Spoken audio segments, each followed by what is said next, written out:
Karibu kwenye habari zetu za siku za Islamic Television.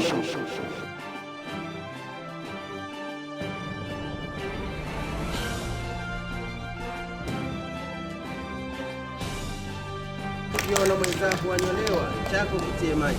Wanafunzi wa mwaka wa 3 wameanza yale mafunzo yao madogo madogo ya kufundishana wao kwa wao, yaani micro teaching. Mengi yanajiri katika mchakato huo mzima. Kwa uhondo zaidi na mkaribisha Nuru.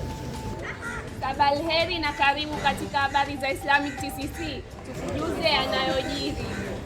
Ndio hali ilivyo chuoni Islamic na vyuo vingine vyote vya ufundishaji wa walimu, ikiwa ni zoezi lililoandikishwa harakati za kutamatika kwa kazi hiyo.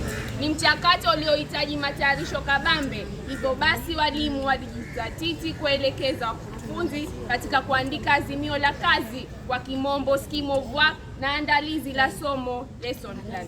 Zoezi hili lilianza rasmi Jumatatu wiki hii, ambapo wakufunzi wanajitahidi na kuonesha uwezo mkubwa ambao hata walimu wao walikosa kutarajia, ikiwemo ujasiri wa kusimama mbele za wenzi wao na utoaji mzuri wa sauti, huku wakiwa na elimu ya kile wanachokifunza, na wengine wakionekana kubobea katika lugha hasa ya Kiingereza, mithili ya mentor wengi Patrick Lumumba.